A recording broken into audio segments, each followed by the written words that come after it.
talk a lot about defining moments. A manager has the power in 20 seconds to erode your training program. So I was in a meeting at a client site and I heard a manager who's not engaged in coaching at one of our best client sites, thinks it's dumb, pretends he's doing it. Person comes out of a 3-day training program, intensive product training. Said, forget that. Here's the things you need to know. And wiped away the training department. Another manager, same client site. Employee comes up and says, you know, Jeff, I got a question. Do you have a second? And he starts to look at his employee. He said, yeah, what is it? Started to play with his iPhone. About 15 seconds later, she walks away. And he said, could we handle this later? Barely makes eye contact. So, not well with my body. I hid behind a bunch of cubicles to test her reaction. She told 4 people. She said, why do I even work here? It was her first 60 days on the job. Told 4 or 5 fellow employees. By the way, great coach, great manager. Let his guard down for 30 seconds. Eroded her the rest of the day. So there are defining moments. Here's one of my favorite. Now, before you think I'm about to coach you or teach you how to coach children, bear with me.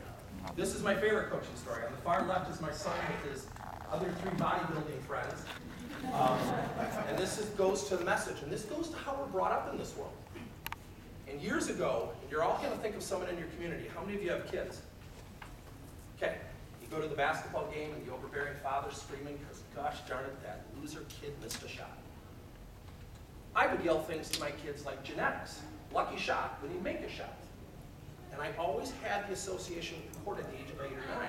It's fun, it's not the end of the world if you miss a shot. At the age of 9, he misses a shot in a packed gym with over 200 people. Think about it. Would you be comfortable taking the shot in the last 10 seconds of a 1-point game? I ran over to him and he's red, he's upset, how dare he misses. I said, Liam, that's a great shot. He said, Dad, I missed. I said, you're going to miss a lot of shots. He said, Dad, it's not funny, I missed. I said, you're going to miss a lot more shots than that one. I said, but here's the thing, Liam. Did you see your 4 teammates? He said, no. I said, they weren't ready. They were praying to the good Lord you weren't going to pass the ball. They were terrified. He said, really? Because that's a defining moment. Last summer, we traveled. He's now on a traveling team. You can tell, he's not a big kid. In a 3-week time span, he hit the game-winning shot, 3-point shot at the buzzer of a huge tournament, packed gym. Went to the finals, hit 6 free throws in the last 30 seconds. Didn't even hit the rim. We travel up to the Wisconsin Dells in Wisconsin. He hits a 3-pointer game winner at the semifinals.